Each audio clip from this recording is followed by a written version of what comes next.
Boa noite. Tudo bem? Tudo certo? Tudo tranquilo? E hoje é um dia muito especial, porque é um dia, né, que a gente lembra das mulheres, nossas mães, nossas irmãs, nossas amigas e tudo mais, né?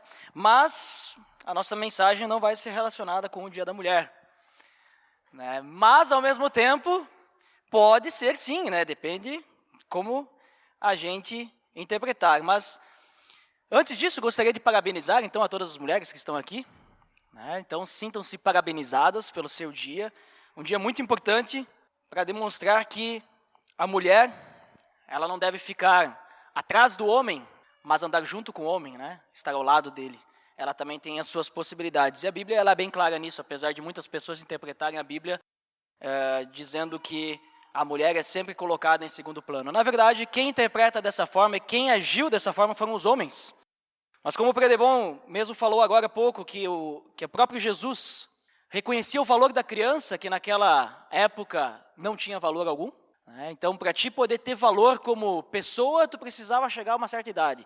E a mulher também não tinha valor, por causa que eles entendiam que a mulher não servia para nada. O próprio Jesus demonstrava valor para a mulher, conversava com elas, lembrava delas e tudo mais, né? Então, os homens é que não entenderam que a mulher ela andava junto do homem, ela também era semelhante a Deus, não só o homem, né? Imagem e semelhança. Mas vamos lá, hoje nós vamos continuar conversando sobre o Sermão do Monte, né? Nós temos conversado já há alguns meses sobre o capítulo 5, 6 e 7 de Mateus, então você já pode ir abrindo aí. Mateus capítulo 6, nós vamos dar continuidade do mês passado, em que nós começamos a falar sobre aquelas 3 áreas que Jesus fala sobre a importância da motivação por trás daquelas áreas. No mês passado nós falamos sobre a humildade nas boas obras, que é o início do capítulo 6, os versículos 1 até o 4. Então nós conversamos sobre que o objetivo de obras de justiça, ou boas obras, ou boas ações, deve ser sempre glorificar a Deus e não para engrandecimento pessoal, não para que a gente apareça, né? Então essa foi a primeira área que Jesus falou sobre a questão de onde está a nossa motivação ao exercer aquilo. E a segunda área que a gente vai ver hoje está no versículo 5 até o 15. Então gostaria de convidar vocês a abrirem Mateus capítulo 6, vamos ler do versículo 5 até o 15 hoje. Ele diz o seguinte: "E quando vocês orarem, não sejam como os hipócritas. Eles gostam de ficar orando em pé nas sinagogas e nas esquinas, a fim de serem vistos pelos outros. Eu lhes asseguro que eles já receberam sua plena recompensa. Mas quando você orar, vá para seu quarto, feche a porta e ore a seu pai, que está em secreto. Então seu pai, que vê em secreto, o recompensará. E quando orarem, não fiquem sempre repetindo a mesma coisa, como fazem os pagãos. Eles pensam que por muito falarem serão ouvidos. Não sejam iguais a eles, porque o seu pai sabe do que vocês precisam, antes mesmo de o pedirem. Vocês orem assim: Pai nosso, que estás nos céus, santificado seja o teu nome. Venha o teu reino, seja feita a tua vontade, assim na terra como no céu. Dá-nos hoje o nosso pão de cada dia. Perdoa as nossas dívidas, assim como perdoamos aos nossos devedores. E não nos deixes cair em tentação, mas livra-nos do mal, porque teu é o reino, o poder e a glória para sempre. Amém. Pois se perdoarem as ofensas uns dos outros, o Pai Celestial também lhes perdoará. Mas se não perdoarem uns aos outros, o Pai Celestial não lhes perdoará as ofensas." Vamos orar? Pai amado, em nome do teu Filho Jesus, nós te agradecemos por essa noite, te agradecemos por essa celebração que estamos tendo a oportunidade, o privilégio de participar em honra ao teu nome, Deus. E te pedimos que o Senhor nos dê sabedoria e entendimento para podermos entender o que a tua palavra quer nos dizer hoje. Qual é a mensagem que o Senhor tem para o coração de cada um de nós, Senhor? Te pedimos por isso em nome do teu Filho Jesus. Amém. Muito bem. Talvez esse texto seja conhecido de muitos. Nós temos aqui uma oração bastante conhecida, né, a oração do Pai Nosso. Mas é muito importante nós entendermos o que Jesus está querendo dizer com isso. né? Qual que é o propósito de Jesus com esse texto? Por que ele falou isso para seus discípulos? E ele inicia no versículo 5, e quando vocês orarem, não sejam como os hipócritas, eles gostam de ficar orando em pé nas sinagogas e nas esquinas, a fim de serem vistos pelos outros, e eu lhes asseguro que eles já receberam sua plena recompensa. Quando ele está falando isso, inicia falando sobre os hipócritas que faziam suas orações em pé, ele está dizendo que o propósito deles era ser percebidos. Então ele começa dizendo que haviam pessoas que iam orar nas sinagogas com o único propósito de que as pessoas vissem eles orando. Eles não tinham o propósito de realmente falar com Deus, parece. Não tinha o propósito realmente da oração, mas aparecer. Mostrar, olha como é que eu sei orar bonito. Olha como é que eu oro. Olha o que eu estou falando na minha oração. Né? Olha como é que eu falo que eu sou bom e tudo mais, né? Dependente da oração que a pessoa fazia. Isso é importante a gente entender que Jesus ele não está criticando a postura da oração, no sentido de orar em pé. Porque se fosse, eu já tinha feito uma coisa errada aqui, porque eu fiz uma oração e eu estava em pé, né? Ele não está criticando isso, não está dizendo que você não pode orar em pé. Ele não está dizendo assim, você só pode orar sentado, só pode orar de joelho, ou não pode orar. Não existe uma forma de orar. Jesus não está criticando isso. Ele está criticando o motivo de ostentação por trás dessa oração. O motivo que a pessoa tinha de querer mostrar, olhe a minha oração. Veja, né, como eu sou bom. Então, Jesus ele começa falando sobre a oração, que o foco, né, de tudo isso que ele vai comentar é a motivação da pessoa. O que a pessoa está buscando com aquilo? Ela realmente está querendo conversar com Deus ou está querendo aparecer? Por isso que ele chama essas pessoas de hipócritas. No mês passado a gente comentou, né, sobre isso, porque no texto anterior também fala dos hipócritas, não sejam como os hipócritas. Né? E os hipócritas a gente comentou que vem lá dos artistas, dos atores, né, que eles botavam a máscara, e aí, em resumo, eles fingiam ser alguém que eles não eram. Então, quando Jesus está falando isso, ele está dizendo, olha, não sejam como aquelas pessoas que fingem serem espirituais e fazem orações bonitas, mas por dentro, tudo que eles querem é aparecer. Então, ele diz, inclusive, que eles já receberam a sua plena recompensa. Qual que é a recompensa dele? A gente falou também no mês passado, os aplausos. Então as pessoas já estavam olhando lá. Aquele cara lá é bom, né? Muito bom orador. Né? E não orador da pessoa que lê, mas orador da pessoa que ora em público. Nossa, essa pessoa é muito boa. Então já estavam recebendo a sua recompensa. Além disso, não iam receber nada. De Deus, então, nada também. Não iam nem ser ouvidos, porque eles não estavam com o propósito correto. E então Jesus, para fazer um paralelo, ele diz aqui, não sejam assim. Mas sejam como? Sejam assim, Mas quando for você orar, vá para seu quarto, feche a porta e ore a seu pai, que está em secreto. Então, seu pai, que vê em secreto, o recompensará. Então, o foco de Jesus é que a nossa oração deve ser feita para Deus. Deve ser feita para o Pai, não para as outras pessoas. A gente não tem que fazer uma oração para os outros, mas para Deus. É Deus quem vai ouvir as nossas orações. É Deus quem deve ouvir as nossas orações, não as outras pessoas.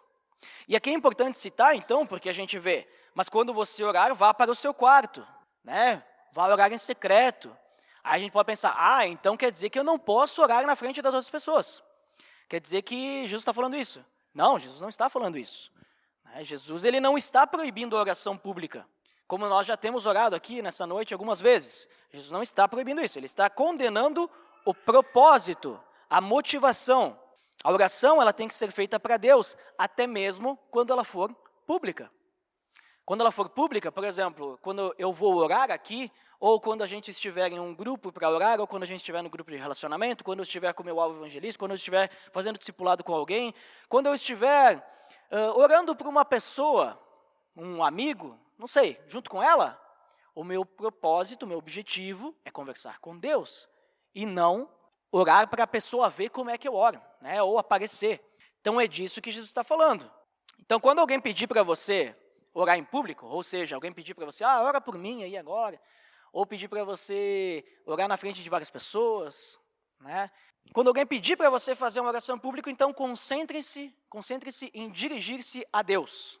Concentre-se nisso, e não no que as pessoas vão pensar a seu respeito. não do que as pessoas vão pensar sobre a sua oração. Concentre-se em conversar com Deus. Né? Concentre-se nessa conversa, nesse relacionamento. E, aliás, é importante a gente citar, quando a gente faz uma oração pública, que é comunitária, a gente tem que sempre, preferencialmente, é preferível que a gente pense nos outros. A gente pense em orar de forma comunitária. Afinal, depois, no final da oração, as pessoas vão concordar comigo, vão dizer amém. Né? Amém significa em verdade, é verdade, ou eu concordo com isso. Né? Então, quando a gente lê Jesus falando em verdade vos digo, se vocês forem olhar no original, está escrito amém, amém, e assim vai. Então, amém significa é verdade, eu concordo, é isso mesmo, está confirmado. Então, a gente sempre tem que lembrar, não é um problema a gente talvez colocar alguma coisa pessoal, não é um problema. Não estou dizendo que é proibido, não é isso. Mas a gente sempre tem que pensar assim, pô, eu estou fazendo uma oração por todas as pessoas que estão aqui hoje. Então eu tenho que levar essa oração de todos nós, né, pensando em todos nós, até Deus, de uma forma que seja de todos nós, não individualmente. Individualmente eu posso fazer sozinho, né, depois em casa, ou em algum lugar, no meu carro. Então, Jesus ele comenta sobre isso. Então, não façam como os hipócritas, de orar com o propósito errado, mas, quando vocês orarem, conversem com Deus, né, diretamente com Deus. E mais ainda, então, no versículo 7 e 8, ele vai dizer, e quando orarem, não fiquem sempre repetindo a mesma coisa, como fazem os pagãos. Eles pensam que por muito falarem serão ouvidos. Não sejam iguais a eles, porque o seu Pai sabe do que vocês precisam, antes mesmo de o pedirem. Então, Jesus, ele está condenando aqui as orações sem propósito. As orações que a gente faz, tipo, por fazer, né, sem a gente saber nem o que está falando muitas vezes. A oração, ela não é uma magia que a gente vai repetindo algum mantra ou algumas palavras que a gente lê e aí então algo vai se realizar. Né? Algumas pessoas na época de Jesus pensavam assim, por isso que ele diz, como faziam os pagãos. Né? Existem muitas religiões que as pessoas não têm um relacionamento direto com o seu Deus, como o cristianismo tem. E as pessoas, elas ficam repetindo mantras, né? Mantras, rezas, o que for. A pessoa tem que entender o que ela está falando e não repetir algo como se aquilo fosse fazer algo mágico, fosse fazer algum milagre. Tem que entender o que está falando, é isso que Jesus está comentando. Ela tem que ser pensada, tem que ter sentido, tem que ter propósito. Não tem problema, por exemplo, que nem a gente tem aqui a oração do Pai Nosso, a gente fazer uma oração do Pai Nosso, alguma vez, não tem problema. Desde que a gente entenda o que a gente está falando e esteja falando com propósito, desde que seja exatamente isso que eu esteja querendo falar para Deus. Senão, se eu falar só porque Jesus fez a oração e eu achar, nossa, se Jesus fez essa oração é poderosa. Essa oração, ela vai curar, ela vai fazer milagres, essa oração vai, sei lá, resolver meus problemas familiares, vai resolver meus problemas do trabalho. Não vai. Não vai, porque eu não estou pensando no que eu estou falando com Deus. Eu estou pensando que é magia, né? É algo, nossa, é só fazer essa oração, está resolvido. Então não é assim que funciona. A oração, ela está baseada na confiança em Deus. E também, aqui, Jesus ele fala que a gente não precisa ficar enrolando muito, né? A gente não precisa ficar falando palavras demais, né? Ele diz assim, não sejam iguais a eles, porque o seu Pai sabe do que vocês precisam, antes mesmo de o pedirem. Então, o nosso Pai conhece as nossas necessidades. A gente não precisa ficar floreando muito a oração, né? Falar todos os detalhes. Às vezes o pessoal faz piada, né, do sentido, vamos fazer uma oração para agradecer o alimento. Aí a pessoa começa a orar, né? Começa agradecendo, Pai, te agradeço pela pessoa, né, que foi lá no campo colher o trigo para fazer esse pão. E depois as pessoas que trabalharam para moer esse trigo. A pessoa que fez esse pão. E a pessoa que assou o pão. E aí, então, agora nós temos o pão. Sabe? Não precisa tanto. Deus sabe que a gente quer agradecer pelo nosso alimento. A gente pode simplesmente agradecer pelo nosso alimento. Ele entende a nossa necessidade antes mesmo da gente pedir. Ele sabe o que a gente vai pedir. Então, a gente pode ser direto. A gente não precisa ficar floreando muito, né? Fazendo muita enrolação. Também a gente não precisa ficar manipulando, querer manipular Deus. Não, eu vou falar aqui de um jeito que aí Deus ele vai entender que é muito mais importante do que se eu for direto. né? Eu tenho que dizer para ele todos os prós e contras da minha oração, do meu pedido, e demonstrar que realmente eu preciso disso. A gente não precisa manipular Deus, não é um negócio que a gente está fazendo. A gente precisa confiar, né? A oração está baseada na confiança, não manipulação, não em magia, esse tipo de coisa. Então a gente não precisa enrolar Deus, a gente precisa simplesmente fazer o nosso pedido. E Deus vai agir, vai dizer que sim ou que não. Ou vai dizer, espera um pouco aí, vamos ver o quanto você é fiel a mim, o quanto você consegue esperar, né? Como é que está a tua fé. Mas também a gente não pode pensar que quando Jesus fala isso, ele está dizendo que a gente não pode repetir uma oração. Por exemplo, eu estou procurando algum emprego, e eu faço uma oração hoje, amanhã, ou amanhã de manhã, aí eu vou procurar emprego, aí eu não acho. Aí na terça-feira eu vou orar de novo. Aí diz, mas está repetindo a oração, está pedindo pelo menos. Não, não tem problema. Inclusive, Jesus, ele nos orienta que a gente deve orar de forma persistente. A gente tem que confiar no Pai, a gente tem que persistir mesmo. Confiar em Deus, que é dele que vai vir a resposta da nossa oração. E orar principalmente de coração. Então não tem problema a gente repetir algum pedido. O problema são as repetições que a gente começa orando e daí chega alguns segundos ou um minuto a gente está repetindo aquilo, a gente nem sabe mais o que a gente está falando. A gente já esqueceu o que a gente está repetindo, está decorado. E isso Jesus ele comenta porque naquela época os judeus eles tinham muito disso. De ficar repetindo, eles repetiam partes da lei para orar, eles repetiam orações que estão no Antigo Testamento, salmos, né? E eles ficavam repetindo aquilo e às vezes eles nem sabiam o que eles estavam falando, nem davam bola. Não, o importante a gente sabe que a gente tem que falar isso aqui no dia tal, a tal hora, e a gente precisa falar, e aí vamos falar. Não sei nem direito a interpretação, mas eu vou falar. Então ele está criticando isso, e outros também que ficavam naqueles mantras. Mas continuando. Então Jesus, ele está dando a direção e o propósito, e ele mostra que a gente tem que realmente pensar em conversar com o Pai. É uma conversa, um relacionamento, e não simplesmente a gente fazer algo para receber algo em troca. É um relacionamento. E aí ele vai dar um exemplo. Ele diz no versículo 9, vocês orem assim, Pai nosso que estás nos céus, santificado seja o teu nome. Então Jesus ele vai apresentar aqui um modelo de oração, não é um molde. Não é uma liturgia, não é algo que ele diz assim, tem que ser assim. Ele fala, orem assim, mas esse assim não está dizendo, tem que ser literalmente com essas palavras e desse jeito aqui. Não é isso. Ele está apresentando um modelo. Orem assim, peguem a essência disso, e aí vocês vão entender como é que funciona a oração. Então vamos entender. Ele começa exaltando a Deus. Começa com uma atitude de louvor e adoração. Pai nosso que estás no céu, santificado seja o teu nome. Quando ele fala Pai nosso que estás nos céus, ele indica que Deus ele não é apenas majestoso e santo, o ser mais poderoso do universo e de toda a existência, mas ele está dizendo também que Deus é pessoal e amoroso. Ele não diz, ilustríssimo Senhor Deus que habita nos céus e longe de nós. Ele diz, Pai nosso que estás nos céus. Meu Pai querido. Ele chama ele de pai, ele traz para perto, ele coloca em Deus a figura paterna, que realmente era. E ele não está dizendo que ele é pai só dele, ele diz Pai Nosso. Ele está conversando com os seus discípulos e está falando, orem assim, Pai Nosso. Então, a gente já percebe que Jesus está fazendo aqui uma oração pública, né? Não individual, algo público, e ele está incluindo todos que estão aí na sua oração. E quem concordar com ele, no final diz amém. Quem não concordar, aí não vai concordar, né? Não vai dizer nada. Então, Pai Nosso. Primeira linha dessa oração, modelo uma declaração de louvor e um compromisso de honrar o santo nome de Deus, porque ele diz, santificado seja o teu nome. A primeira petição que ele faz é que o nome de Deus seja santificado, porque o nome de Deus é santo. Então, nós podemos honrar o nome de Deus tendo o cuidado de usar o nome de Deus com respeito. Jesus, ele inicia ensinando que nós podemos tratar Deus de uma forma próxima a nós, mas sempre lembrando de respeitar Ele, porque o nome de Deus é santo. Se só o nome de Deus é santo, imagina só nós conversarmos. Nós não precisamos também cuidar e, não vamos falar nada para Deus.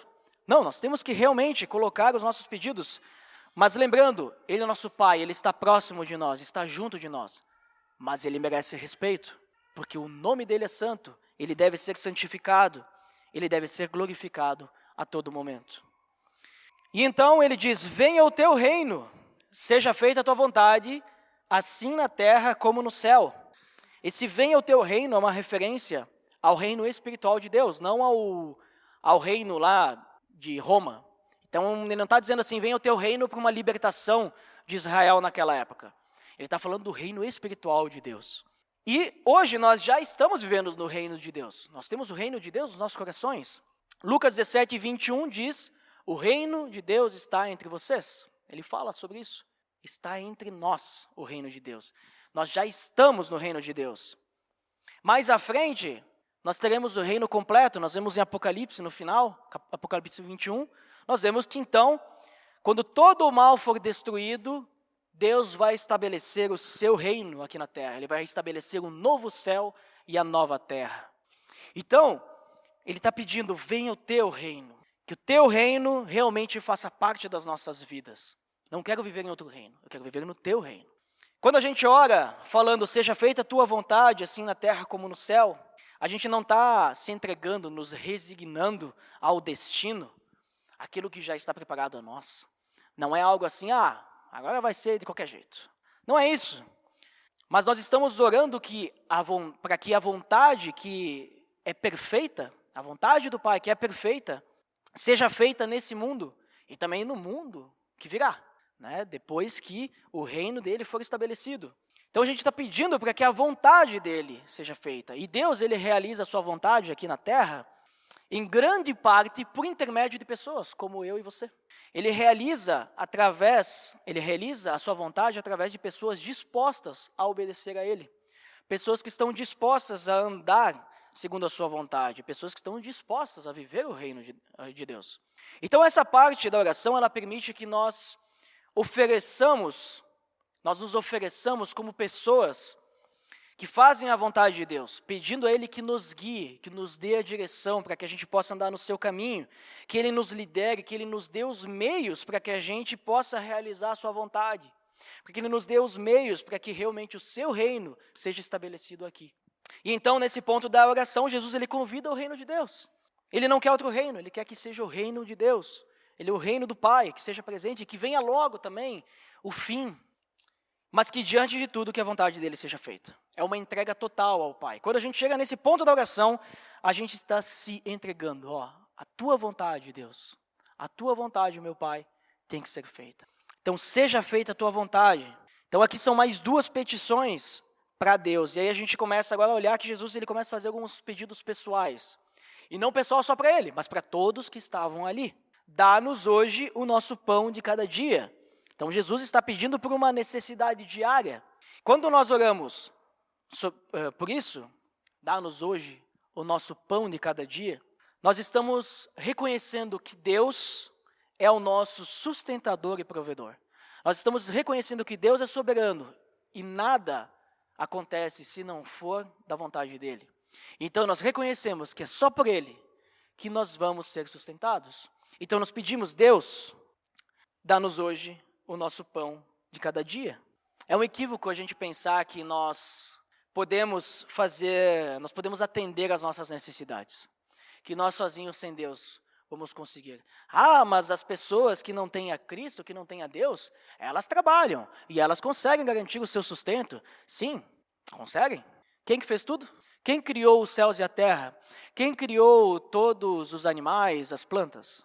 A pessoa que trabalha numa marcenaria, ela pegou madeira onde? Ela fez a madeira surgir do nada? Ou veio de uma árvore? Quem que criou toda a vegetação e as árvores? Então, se não vier de Deus, não vai acontecer nada. A gente não tem poder para nada. A gente depende dele. Toda a criação vem de Deus. Então, por isso, nós precisamos reconhecer que Ele é o nosso sustentador e provedor. Se Deus quiser, nesse exato momento, daqui 5 segundos, destruir tudo, Ele pode. Ele faz o que quer. E Ele tem poder para isso. Mas Ele não faz, por amor a nós.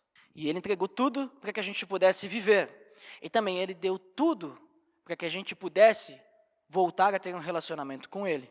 Então nós temos que depender de Deus em tudo, nós temos que confiar nele diariamente, confiar que Ele vai nos dar aquilo que a gente necessita. Né? Que a gente vai acordar de manhã e nós vamos poder trabalhar bem para garantir o nosso salário, um salário justo, para que a gente possa realmente conseguir comprar o nosso alimento. E se a gente não tiver um emprego, que a gente consiga algum emprego, que ele possa nos sustentar até lá, através, não sei, através até de ajuda de familiares, não sei como é que Deus vai agir na vida de cada um de nós. Mas aqui o ponto é que Jesus ele atenta para uma posição de dependência a Deus. A questão é nós dependermos de Deus. E ele fala isso quando nós reconhecemos que nós precisamos do Pai para suprir todas as nossas necessidades. E então, reconhecendo a dependência de Deus, Jesus ele pede pelo perdão. Então ele fala, perdoa as nossas dívidas, assim como perdoamos aos nossos devedores. O pecado é uma dívida que nós temos com Deus, é uma dívida moral. Mas só que ele nos perdoou. E a nossa capacidade de perdoar vem do fato de ele ter nos perdoado antes. Nós só podemos amar hoje porque ele nos amou primeiro. A mesma forma, o perdão, só podemos perdoar de uma forma completa porque ele nos perdoou e nos mostrou esse amor e esse perdão. Como é que a gente pode pedir perdão para Deus se a gente não perdoa o nosso irmão? Como é que a gente vai pedir perdão para Deus de uma dívida grande, muitas vezes, se a gente não pode perdoar uma dívida pequenininha, comparada à nossa, né? E Jesus, então, ele aproveita aqui para chamar, nesse ponto, para chamar para transformação por meio do pedido perdão. Quando a gente ora, não é só pedir coisa para Deus, nós temos que fazer a nossa parte também. Então, não é só pedir perdão, nós temos que perdoar também, né? Então, talvez, você deve estar pensando que ele diz assim, olha, se eu não perdoar, então Deus não vai me perdoar? Nós vamos falar sobre isso no versículo 14 e 15. Segura aí esse pensamento, porque ele vai falar de novo sobre perdão. Parece que Jesus ele citou a parte do perdão e ele disse, acho que é importante eu comentar um pouquinho mais sobre isso, porque essa galera talvez não vai entender, né? Os discípulos eles eram meio lentos, né? A gente é meio esquecido às vezes, né? Então depois ele vai repetir. Então vamos ir para o versículo 13, que diz, e não nos deixes cair em tentação, mas livra-nos do mal, porque teu é o reino, o poder e a glória para sempre. Amém. Primeiro ponto que a gente tem que lembrar é que Deus ele não tenta as pessoas. A gente pede aqui, não nos deixes cair em tentação. A gente pode pensar, então Deus tenta as pessoas? Deus não tenta as pessoas. Tiago 1,13 diz que Deus não pode ser tentado pelo mal e a ninguém tenta. Então Deus não vai ficar fazendo joguinho com a gente, tá? Antes, a gente é tentado pelo quê? No versículo 14, logo em seguida, ele vai dizer que a gente é tentado pela nossa própria cobiça. É o próprio pecado que está no nosso coração que vai nos levar à tentação. E aí isso depois vai adiante, vai engravidar, vai dar luz ao pecado. Ele usa, né, essa questão de concepção. Mas então Deus não tenta as pessoas, mas Deus submete as pessoas a provações. Ele permite que as pessoas sejam expostas ao inimigo. Mas ao mesmo tempo, e é importante agora a gente abrir, segura ali em Mateus, depois a gente vai voltar, abre lá em 1 Coríntios, capítulo 10, para você gravar bem esse texto, quando você estiver passando por dificuldade, saber aonde que você vai encontrar a sua força. 1 Coríntios, capítulo 10, versículo 13, nós vamos ler. Primeira carta aos Coríntios, capítulo 10, versículo 13. Diz assim, não sobreveio a vocês tentação que não fosse comum aos homens, e Deus é fiel, Ele não permitirá que vocês sejam tentados além do que podem suportar. Mas quando forem tentados, Ele mesmo lhes providenciará um escape para que o possam suportar. Então, Deus prometeu que Ele não permitiria que a gente fosse tentado além do que a gente poderia suportar. E mais, se a gente estiver conectado com Deus no meio da tentação e nós entregarmos isso a Ele, Ele mesmo vai providenciar o escape. Ele mesmo vai nos ajudar a encontrar a solução daquela tentação, para a gente não cair no pecado. Então, Deus não tenta, Ele permite que as tentações cheguem a nós, mas Ele mesmo nos ajuda a sair delas, das enrascadas. Então, não nos deixe cair em tentação, não é porque Deus tenta. Mas Jesus, então, está fazendo o quê? Pedindo proteção. Proteção a essas tentações, porque se nós estivermos com Deus, Ele vai nos providenciar um escape, então nós temos que pedir a quem para nos livrar da tentação? A Deus. É isso que Jesus está falando. Então, Ele pede proteção diante da tentação e proteção diante do mal também. E sabe por que Ele pede isso, e com tanta certeza? Porque Deus é supremo sobre todas as coisas. É o que Ele diz. Ele diz que o reino, o poder e a glória pertencem a Deus. Teu é o reino, o poder e a glória, para sempre. Então, se dele é o reino, se dele é o poder e ele é a glória, então ele possui tudo. Né? Então, ele consegue nos livrar do mal, ele consegue todas as coisas para nos ajudar consegue nos ajudar a nos livrarmos das tentações também, para que a gente não caia. Então, Jesus ele reconhece através disso que somente Deus pode nos livrar do que pode nos afastar de Deus. E que toda a glória diante disso, de todo esse acontecimento, é do Pai. A glória é de Deus para sempre. Então, nós chegamos ao versículo 14 e 15, porque se algum deles disse amém junto lá, né, quando Jesus disse amém, algum deles disse amém, mas tem um probleminha ali com a questão do perdão, então ele vai citar, pois se perdoarem as ofensas uns aos outros, o Pai Celestial também lhes perdoará. Mas se não perdoarem uns aos outros, o Pai Celestial não lhes perdoará as ofensas. E agora complica. Perdoa as nossas dívidas assim como nós perdoamos aos nossos devedores. E aí ele diz, se vocês não perdoar, pode pedir perdão. Deus não perdoa. E agora complica. Porque a gente vai pensar o seguinte, então, meu Deus do céu, se eu não perdoar alguém, então quer dizer que aquele perdão que eu tenho da minha salvação, vou perder? Que perigo. Agora complicou. Mas aí nós temos que entender uma questão. Não é disso que Jesus está falando. Jesus está falando de um outro perdão. Perdão é tudo igual, a gente entende, né? Perdão é tudo igual, ofensa é tudo igual, mas Jesus ele está falando de um outro ponto, que eu vou explicar para vocês. Jesus ele não está sugerindo aqui que Deus ele vai afastar a justificação daqueles que já receberam o perdão gratuito que ele estende a todos os que creem em seu nome. Inclusive, isso é importante a gente comentar. Abre lá em Romanos, capítulo 10, para a gente entender que uma vez salvo, sempre salvo. E é muito simples, se você quiser entender como que você pode ser salvo, Romanos capítulo 10 vai nos deixar bem claro. Claro que para passar por esse ponto, nós precisamos ter entendimento de tudo que vem antes disso, mas ele é bem claro de como que a gente obtém a salvação, e a gente vai descobrir que não é pagando, não é comprando, não é fazendo alguma simpatia, não é fazendo... É muito simples. Romanos capítulo 10, versículo 9.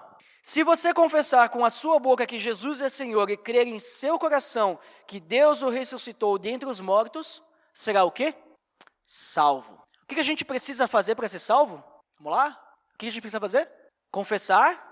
Isso, alguns falaram baixinho, mas ok, confessar com a sua boca que Jesus é quem? Jesus é quem? Senhor. O que significa Senhor?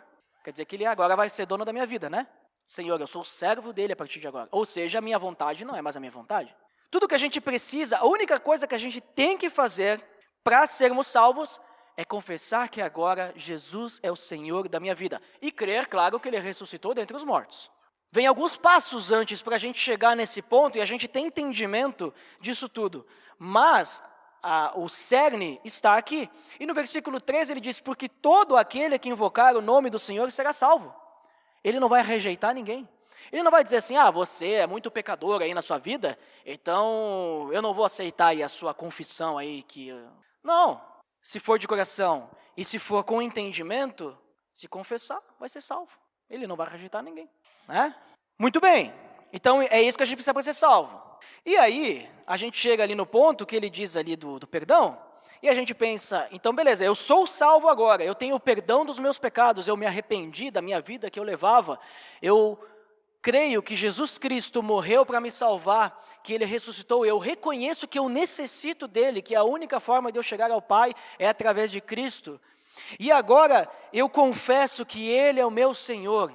E a partir de agora eu vou guiar, certamente eu vou dar umas cambaleadas, não vai ser perfeito, eu vou errar, mas através da graça de Deus, nós vamos ter o perdão dos pecados que eu vou fazer depois. Mas vamos voltar aqui nesse ponto, no ponto da conversão.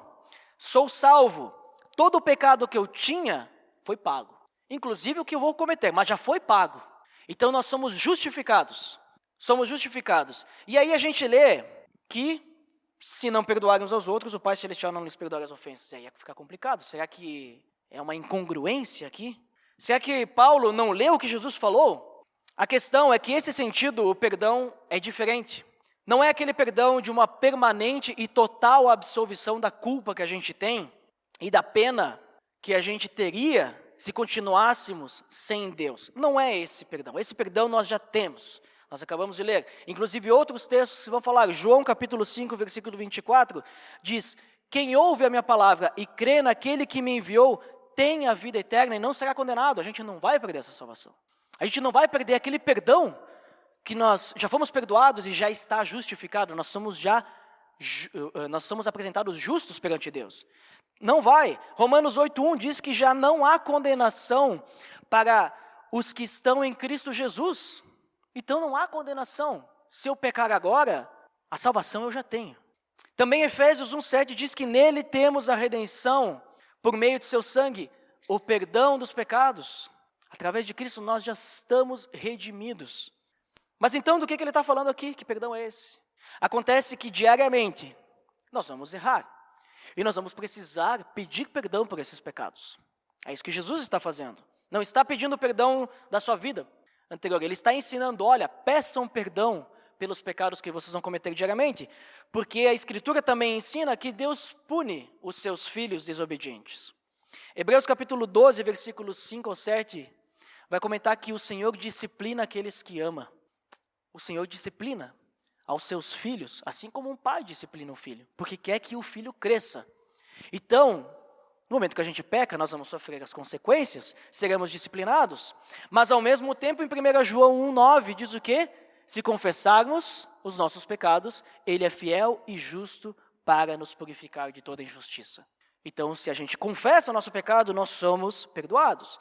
Então, esse tipo de perdão que Jesus está comentando aqui, que Ele está fazendo na sua oração para a gente diariamente pedir, e até não diariamente, talvez a cada momento que a gente perceber, já pedir perdão para Deus.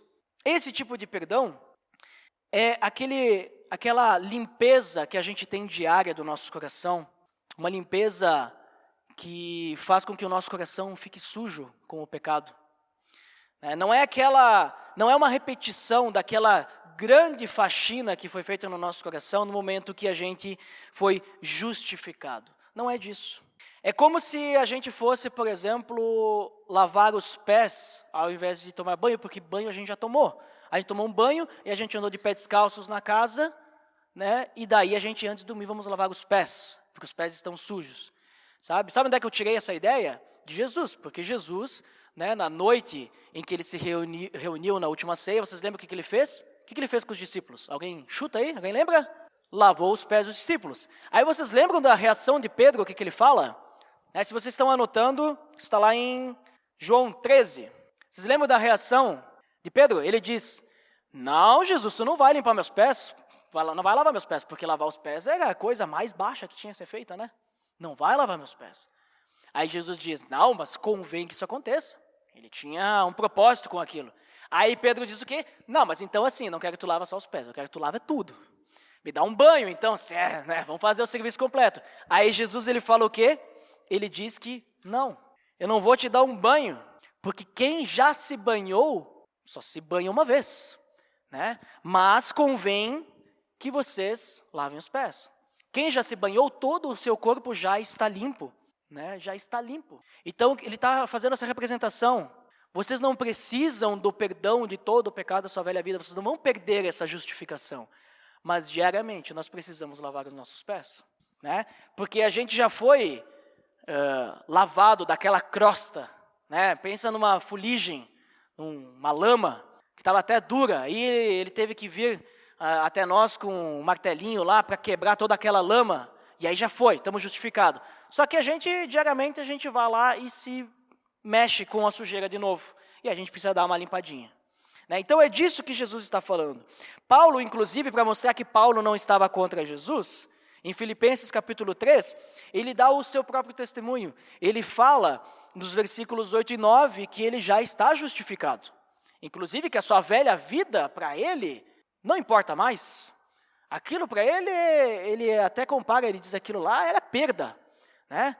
Mas agora eu estou justificado. Mas, ao mesmo tempo, nos versículos 12 ao 14, ele diz, mesmo assim eu preciso continuar perseguindo para o alvo. Eu preciso continuar crescendo para atingir a plenitude de Cristo. Eu preciso continuamente me negar para chegar até Deus. Então, diariamente nós vamos precisar, é isso que Jesus está falando. Então, nesse sentido da nossa sujeira, né, diária, é que é o perdão que Deus ele ameaça tirar. Porque ele diz assim, ó, como é que tu quer pedir perdão por um pecado se não está perdoando o teu irmão que te ofendeu? Cara, tu tá sem amor, tu não está arrependido ainda. Né? Jesus ele vai explicar um pouquinho mais, se alguém estiver anotando, anota aí, Mateus 18 para ler. Ele vai falar, o reino de Deus é assim, é como um rei. Dos versículos 23 ao 35. É como um rei que resolveu chamar os seus servos, aí um servo lá ia cobrar a dívida dos servos, um servo lá suplicou, né, e diz, não, me perdoa essa dívida e tal, e aí o rei disse, tá beleza, tá perdoado, uma dívida impagável numa vida humana. E daí esse servo chega lá, tem um conservo dele que está devendo bem menos, e aí o conservo diz, perdoa a minha dívida. Aí disse, não vou te perdoar, imagina, te emprestei, mandou o cara para a prisão. E aí o rei fica sabendo disso, chama o cara de volta e diz, aí, como é que é essa história? Não vai perdoar? Eu te perdoei uma dívida muito maior, e aí tu não vai perdoar o teu conservo aí? Aí diz, por causa disso, agora tu vai ser açoitado. E tu vai ser açoitado, tu vai pagar toda a tua dívida. Né? E aí ele diz assim Deus fará com aqueles que não perdoam os seus irmãos. Então é disso que ele está falando. Né? A gente precisa ter o perdão. O perdão eu sei que é muito difícil a gente perdoar. Mas é muito difícil porque a gente não entrega para Deus. É muito difícil porque a gente não coloca nas mãos de Deus. Porque quando a gente coloca nas mãos de Deus, se Ele é capaz de nos perdoar de tudo que a gente já fez, e tudo que a gente faz, e o que a gente vai fazer, imagina só perdoar o nosso irmão que nos ofendeu, ou daqui a pouco fez até algo mais grave. Né? E o perdão precisa de tempo, precisa de amor, precisa trabalhar isso, com muita oração. Então, se a gente quiser confessar e ser limpo do nosso pecado, diariamente nós precisamos deixar que esse amor de Deus haja nos nossos corações para perdoar o próximo, porque é esse amor que vai nos purificar e vai nos ajudar a perdoar o outro. Então, para finalizar, quando a gente olha para a oração de Jesus, nós vemos 6 pontos interessantes que eu elenquei aqui. Ele inicia de uma forma pessoal, louvando a Deus, exaltando o nome de Deus. O segundo ponto é que ele chama pelo reino e pela vontade do Senhor, que seja feita a vontade dele. Terceiro, ele demonstra dependência ao pedir pelas necessidades diárias. O quarto, ele pede perdão pelos pecados. Quinto, ele pede proteção. E ele finaliza, então, demonstrando que Deus é grandioso e ele pode realizar tudo isso que ele pediu. Só que quando Jesus ele fala, orem assim, que nem eu falei no início, isso aqui não é o molde. Né? Também não é assim, a gente agora vai pegar cada um desses pontos. Então, minha oração agora, eu tenho que começar orando, fazendo, né, chamando Deus para perto, uma exaltação a Deus. Aí depois eu tenho que chamar pelo reino. Aí depois eu tenho que demonstrar essa dependência, né, agradecer, né, e pedir pelas necessidades diárias. Depois eu vou pedir perdão. Né? Aí depois eu vou pedir... Não é assim. Não é isso que... Quando Jesus ele diz, orem assim, não é que ele está dizendo, olha, usem esses pontos, usem... Não é isso que Jesus está dizendo. Não está dizendo para a gente falar a oração através dessa metodologia. Não é isso. Ele está demonstrando, lembra do sentido, da motivação? Lembra que o contexto aqui é a motivação? Jesus ele está ensinando qual é a nossa motivação a orar. É isso que ele está dizendo, qual que deve ser o propósito. Então, ele está dizendo que a nossa oração ela tem que ter, em primeiro lugar, profundidade. Não pode ser rasa. Não pode ser assim, vamos falar de qualquer jeito. Né? Vou falar só porque eu tenho que falar. Porque pediram. Tem que ter profundidade. Também não precisa, quando eu digo profundidade, não é buscar palavras rebuscadas e então tem que descer lá na profundeza, assim. Não, quando eu digo profundidade é seriedade, realmente, né? Falar a verdade, né? Falar, que nem diz o segundo ponto, intimidade. Temos que ter intimidade com Deus. Orar de forma íntima. Terceiro ponto, orar com propósito, com objetivo. Por que eu quero falar com Deus? Quero falar só porque dizem que eu tenho que orar todo dia? Se é para orar só porque tem que orar todo dia, não ora. Porque aí tu vai estar fazendo que nem aqueles hipócritas que estavam fazendo para provar para os outros, que estavam, né, fazendo alguma coisa bonita. Então nem ora, que daí eu acho que tu vai estar melhor com Deus. Mas não, a gente tem que orar diariamente. Jesus mesmo fala, orem sempre. Né? Não uma vez por dia, não 2, não 3, orem sempre. E a nossa oração tem que ter propósito. A nossa oração tem que ter, quarto ponto, arrependimento. Nós não podemos chegar a orar a Deus sem reconhecer que nós somos pecadores, e sem estarmos arrependidos disso, e sem estarmos dispostos a realmente queremos nos entregar a Deus. Nós temos que ter arrependimento. Quinto ponto, nós temos que ter súplica. Nós temos que realmente reconhecer que Deus é capaz de fazer tudo por nós e que nós só temos a opção de suplicar a Ele agora. O perdão, um pedido, uma ajuda, uma necessidade, uma súplica até mesmo pelo nosso irmão que está passando por uma necessidade. E último, ela deve glorificar a Deus, que é o principal, né? Qualquer oração que a gente fizer, se não for para glorificar a Deus, daí não tem sentido, né? Então ela deve glorificar a Deus, nós temos que ter isso em mente. Então é muito diferente do povo que orava por orar, que eles queriam chamar atenção, ficavam balbuciando palavras, frases prontas, né? Muito diferente. Profundidade, intimidade, propósito, arrependimento, súplica e glorificar a Deus. Então que a gente possa sempre lembrar nesses pontos. Né? Da mesma forma como comentei na mensagem anterior, do mês passado, a gente falou sobre as obras de justiça. Então Jesus está ensinando que o nosso objetivo tem que ser glorificar a Deus. Na oração também, não glorificação própria. E a oração tem que ser uma prática constante do cristão. Tem que ser realizada com propósito. E a oração também, é importante a gente sempre lembrar que é o momento da gente conversar com Deus. É o momento que a gente precisa viver o momento, sendo redundante até. Às vezes a gente participa de alguma coisa, a gente fica sempre no celular, até filmando, assim, a gente vai num show, a gente fica... Não tem problema, tá? Se vocês quiserem numa apresentação e vocês filmar um trecho, tirar uma foto, guardar aquele momento. Não digo isso. Estou falando assim da pessoa que ela assiste aquele acontecimento pela tela do celular. A gente assistir tudo pela tela do celular, a gente não está vivendo o momento. Né? Às vezes, com familiares até, a gente escuta as pessoas que, falando por aí, que criam seus filhos pela tela do celular, né? Filmando todos os momentos. E aí, às vezes, nem vê mais a criança, vê o celular. Né? Eu conheço o meu filho pela telinha do celular. Então, isso que eu digo assim, a gente viver esse momento, a gente orar, não pensando nas pessoas que estão ao nosso redor, como é que ele vai achar que eu estou falando? Será que eu estou falando as palavras certas? E agora eu errei aqui uma palavra. E agora, o que vai ser, né? Não se preocupe com isso. Você está conversando com Deus. Quando você conversa com uma outra pessoa que tem intimidade contigo, você fica se preocupando da forma como você fala, o que você vai falar. Não, a gente não se preocupa. Com Deus, a gente tem que conversar assim. A gente tem que ter propósito, obviamente. Assim como todas as nossas conversas, tem algum propósito, né? Mas a gente conversa com Deus. Então, quando você estiver orando, converse com Deus de uma forma íntima e pessoal, com propósito.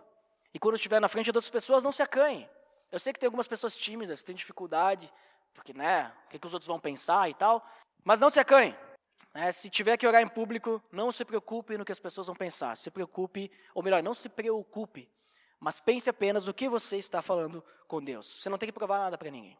Preste atenção nas palavras, no que você está falando, porque é com Deus que você está falando. Certo, pessoal? Então eu gostaria de orar agora por nós, porque eu sei que muitas vezes a gente negligencia a parte da oração, eu principalmente. Eu confesso a vocês que eu tenho uma certa dificuldade na minha oração pessoal. Eu não oro tanto quanto Jesus gostaria que eu orasse. Principalmente pelos outros, pelas outras pessoas, pelos pedidos. E eu gostaria de melhorar isso. Mas também não é questão de número. Não é vamos orar muito, muito, muito, só para contar número, porque tem que ter propósito. Então temos que orar com propósito. Vamos orar então? Amado querido Deus, eu te agradeço mais uma vez por esse momento que nós temos para conversar. E Deus, eu te peço que o Senhor nos oriente através do exemplo de Jesus para que as nossas orações, as nossas conversas contigo te agradem e que tenham um propósito.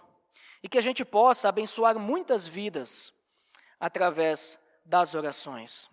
Que a gente possa interceder a Ti por muitas pessoas, para que o Senhor seja glorificado e também novas pessoas sejam alcançadas, e que o Senhor possa entender as nossas necessidades, que a gente possa apresentar a Ti essas necessidades e tudo mais. Então Deus nos ajude para que a gente possa realmente ter propósito nas nossas orações, que o Senhor possa nos dar um coração quebrantado e arrependido, para que a gente fale contigo de uma forma simples, de uma forma direta, de uma forma íntima, com profundidade, mas que principalmente te glorifique, Deus. É isso que eu te peço nessa noite, em nome de Jesus. Amém.